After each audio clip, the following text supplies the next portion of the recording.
오늘 본문을 가지고 주님께 빚진 자라는 제목으로 함께 말씀을 나누려고 합니다. 몇 년 전 우리나라에서 유행한 단어 중에 힐링이라는 단어가 있습니다. 그래서 우리는 TV 프로그램이든 광고에서든지 어디든지 쉽게 이 힐링이라는 단어를 당시에 많이 찾아볼 수가 있었습니다. 왜 그랬을까요? 그것은 바로 우리의 삶이 그만큼 어렵고 힘들다고 느끼기 때문입니다. 과거 우리나라는 경제적으로 최빈국이었던 나라 중에 하나였습니다. 그런데 한강의 기적이라고 불릴 만큼 우리는 경제적으로 많이 성장하였고 선진국의 반열에 들어섰고 뜨끈한 밥에 고깃국을 먹는 것이 우리의 소원이었던 그 당시를 뛰어넘어 이제는 먹을 것이 너무나도 풍족해서 웬만하면 잘 먹지 않은 시대를 살아가고 있습니다. 하지만 우리의 현실을 잘 살펴보면 우리는 옛날에 비해서 더 각박한 삶을 살고 있다는 것을 우리가 쉽게 느낄 수가 있습니다. 부끄러운 고백이지만 제가 살고 있는 사택에 저만 보더라도 어떤 분들이 살고 있는지도 잘 모르는 상황을 보내고 있습니다. 또한 우리는 점점 더 바쁜 시간을 보내고 있습니다. 왜냐하면 그만큼 우리 사회가 치열한 경쟁 속에서 살아가고 있기 때문이라고 할 수 있습니다. 그러면서 동시에 사람들과의 관계는 더욱 축소되고 있습니다. 당장 나에게 필요하다고 느끼거나 정말 내 안에 필요로 하는 사람이 아니라면 우리는 쉽게 그 사람들과 우리의 이야기를 나누지도 않고 우리의 마음을 쉽게 드러내지도 않고 있습니다. 그러다 보니까 우리는 종종 우울한 감정, 외로움과 같은 감정을 쉽게 느끼기도 합니다.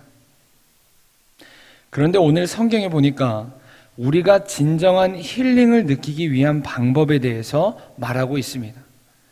오늘 우리가 다 읽지는 않았지만 이사야 53장은 다들 아시다시피 예수님의 고난, 예수님의 십자가 사건을 가장 잘 나타내는 대표적인 말씀이라고 할 수 있습니다.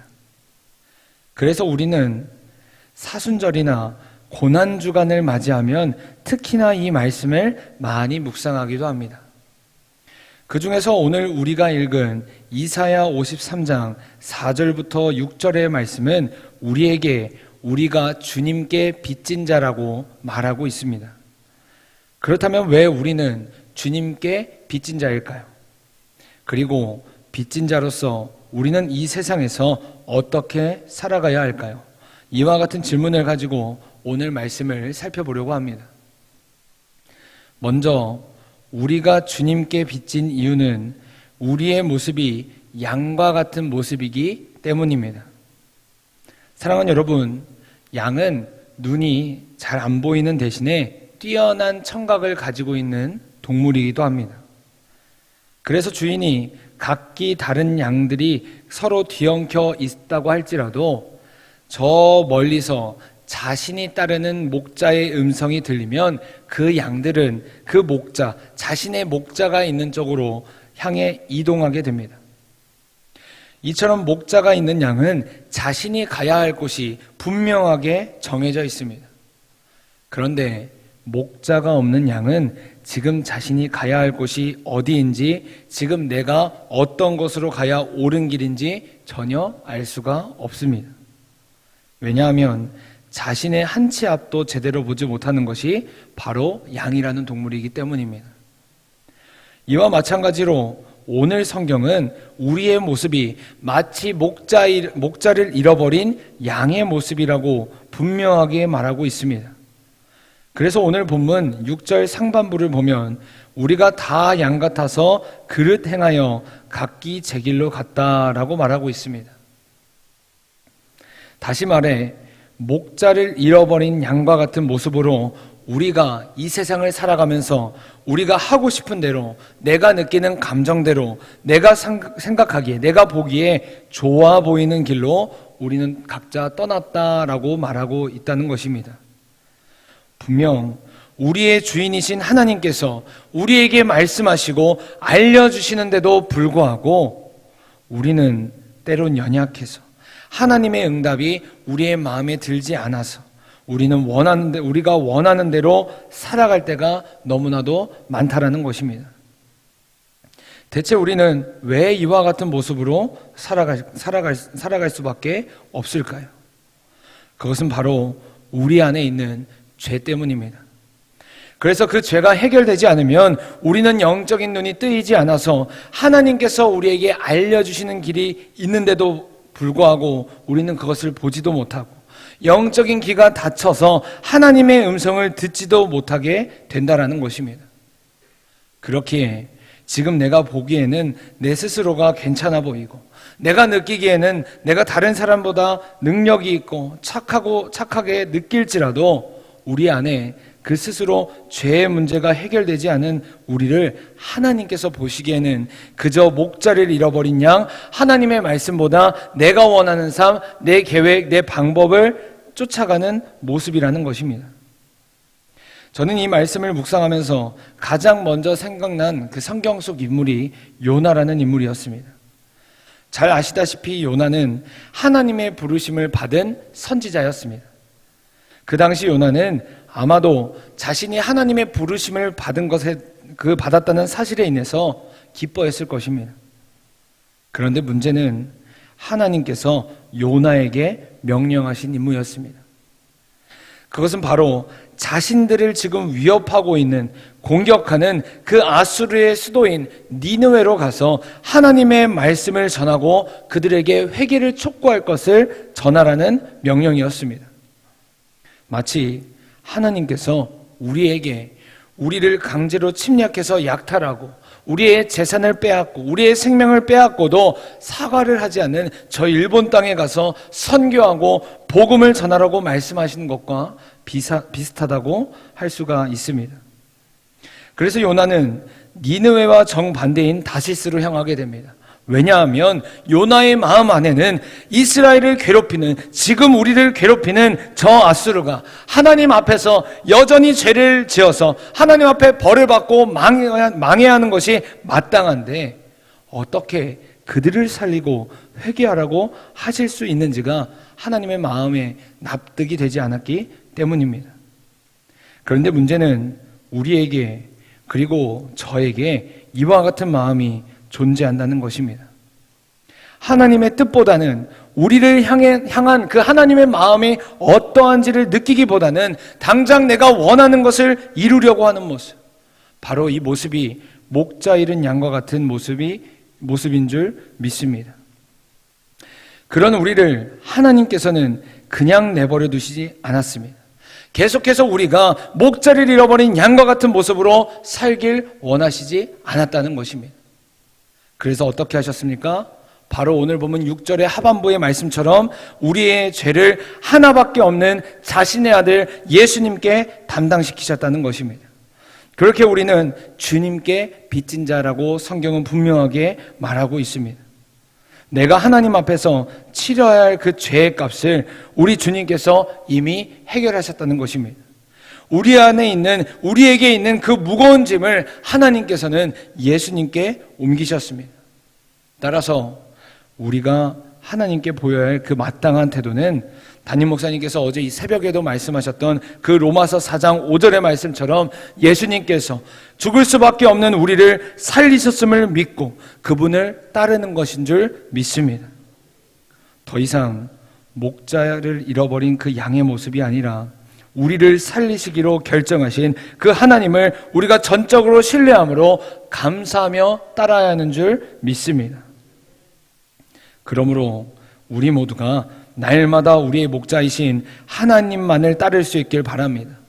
비록 내 생각, 내 방법, 내 계획과 다르다고 할지라도 하나님께서 우리에게 말씀하시면 목자의 음성을 듣고 따라가는 그 양과 같은 모습으로 우리 모두가 하나님의 길을 따라갈 수 있길 간절히 바랍니다. 두 번째로, 우리는 하나님께 나음을 받은 사람들이기에 우리는 주님께 빚진 자들이라는 것입니다. 우리가 어떻게 하나님께로부터 나음을 받을 수 있었을까요?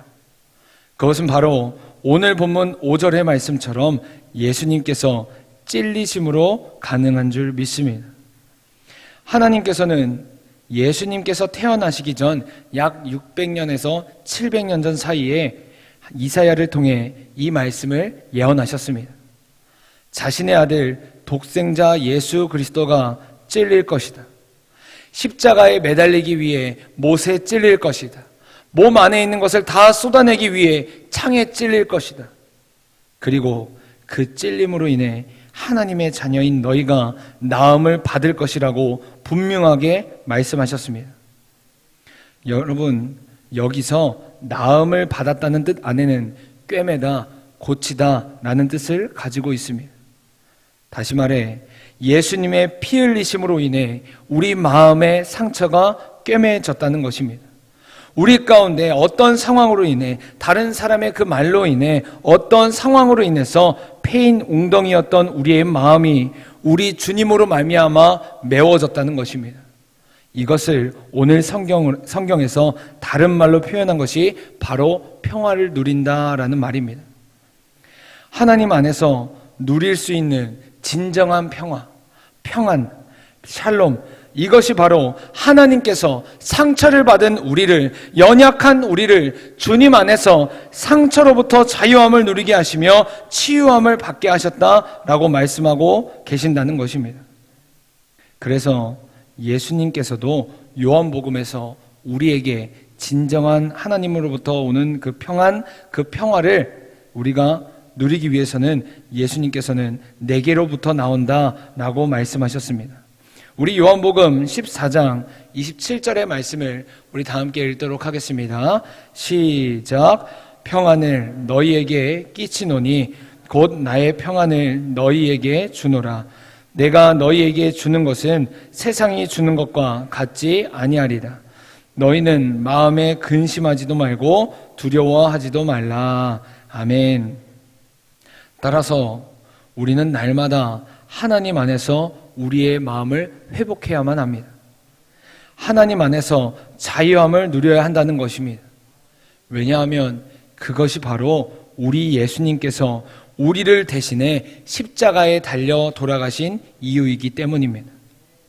그러므로 혹시 우리 가운데 마음의 상처로 인해 마음이 답답한 분들이 계시다면, 마음이 막혀 있는 분들이 계시다면 더욱 주님께로 나아갈 수 있길 바랍니다. 하나님 안에서 우리의 패인 웅덩이가 메워져 그 회복을 누릴 수 있길 간절히 바랍니다. 왜냐하면 우리 주님은 언제나 영원토록 우리와 함께하길 원하시는 분이기 때문입니다. 그러므로 사랑하는 여러분, 바라기는 우리 모두가 주님 안에서 날마다 회복되어지길 원합니다. 그리하여 우리 안에 있는 그 영적인 흐름이 바뀌어서 하나님 안에서 우리 모두가 하나님의 온전한 자녀로 세워질 수 있길 간절히 원합니다. 이와 같이 우리는 주님께 빚진 자들입니다. 그리고 하나님께서는 주님께 빚진 우리가 더 이상 우리의 이익만을 위해서가 아닌, 더 이상 나를 위해서만 살아가는 것이 아니라 예수님을 따르는 삶을 살기 원하신다고 성경에서 분명하게 말씀하고 계십니다. 우리 고린도후서 5장 15절의 말씀을 우리 다 함께 읽도록 하겠습니다. 시작. 그가 모든 사람을 대신하여 죽으심은 살아있는 자들로 하여금 다시는 그들 자신을 위하여 살지 않고 오직 그들을 대신하여 죽었다가 다시 살아나신 이를 위하여 살게 하려 함이라. 아멘. 마지막으로 한 가지 이야기만 들려드리고 말씀을 마치려고 합니다. 모두 잘 아시는 그 사랑의 교회 고 옥하는 목사님께서 살아생전에 이런 질문을 받으셨다고 합니다. 목사님은 언제 목사로서 가장 행복하세요? 옥하는 목사님께 이 질문을 한 목사님께서는 속으로 이런 생각을 하셨다고 합니다. 사랑의 교회가 하나님의 은혜로 부흥해서 행복하시겠지? 아니면 성도들을 잘 훈련시켜서 제대로 된 사역자로 길러내 그 열매가 눈에 보여서 행복하다고 하시겠지? 이와 같은 생각이 그 안에 있었다고 합니다. 그런데 옥하는 목사님께서는 이렇게 대답하셨다고 합니다. 목사님, 제가 목사로서 가장 행복하다고 느낄 때는 하나님 앞에서 아무것도 아니고 보잘것없는 내가 하나님께서 전적인 은혜를 베푸셔서 하나님의 자녀가 된 것이 가장 기쁩니다. 그런데 거기서 그치지 않고 놀랍게도 하나님께서는 한없이 부족한 저를, 아무것도 할 수 없는 저를 목사라는 직분으로 불러주셔서 하나님의 그 사랑을, 하나님의 말씀을 전할 수 있도록 사용해 주신 것을 생각하면 저는 말할 수 없이 기쁩니다. 사랑하는 여러분, 이와 같이 우리도 하나님의 은혜에 날마다 감사하며 기뻐해야 하는 줄 믿습니다. 그러므로 사랑하는 여러분, 우리 모두가 하나님 안에서 주님께 빚진 자로 살아가 각기 제 길로 각자 살아가는 삶이 아니라 하나님께로만 향해서 걸어갈 수 있는 삶을 살아갈 수 있길 원합니다. 그리하여 날마다 하나님께서 나에게, 그리하여 날마다 베풀어 주신 그 은혜에 감사하며 우리 모두가 살아갈 수 있길 소망합니다. 오늘 하루 각자의 자리에서 우리가 살아갈 때 하나님께 감사함이 끊이지 않길 간절히 소망합니다. 다 함께 기도하겠습니다.